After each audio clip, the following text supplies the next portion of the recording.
சொல்லுங்க. பட் என்ன சொன்னாலும் உங்க அளவுக்கு யாரையுமே நான் இதுவரைக்கும் பார்த்தது இல்லம்மா. எப்படி மேம் இப்படியெல்லாம் நீங்க வேலை பார்க்குறீங்க? எவ்வளோ சின்சியரா எங்களுக்காக நைட்டும் பகலும் வேலை பார்த்து, உங்க உடம்பே சரியில்லாம போகும்போதெல்லாம் எனக்கு அவ்ளோ அழுகையா வந்தது. உங்க குரல கேட்கும்போதே நான் அழுதுகிட்டே இருந்தேன் என்ன மீறி. ஏன் இவங்க நமக்காக இவ்ளோ கஷ்டப்படுறாங்க? ஏன் இவங்க நமக்காக இவ்ளோ கஷ்டப்படுறாங்கன்னு. ரொம்ப நன்றிம்மா. நன்றிங்கிற ஒத்த வார்த்தையில உங்களோட அர்ப்பணிப்பு வந்து சொல்ல முடியாது. அது சொல்லக்கூடாது. அவ்வளோ அப்படி சொல்லவும் முடியாது. எனக்கு இப்பவும் உங்கள நினைக்கும்போது எனக்கு அழுகை வருது. ஏன்னு எனக்கு இப்போ வரைக்கும் தெரியல ஆனா. உடம்ப நல்லா பார்த்துக்கோங்க. ஹெல்த் ரொம்ப முக்கியம். நல்லா ரெஸ்ட் எடுங்க. 2, 3 நாள்ல எப்படியும் ஆன்சர் கீ போட்டதுக்கு அப்புறம் நான் செக் பண்ணிட்டு நான் சொல்றேன் ma'am.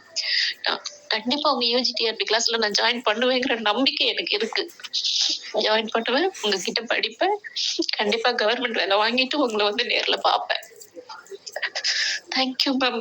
Thank you. Thank you so much. Love you ma'am. Sorry ma'am. எந்த நம்பர்ல மெசேஜ் பண்ணணும்னு எனக்கு தெரியல. ஆனா நான் இந்த நம்பர்ல பண்ணியிருக்கேன். இதுவரைக்கும் நான் எந்த மெசேஜும் பண்ணுனது இல்லையா? அதனால எனக்கு தெரியல.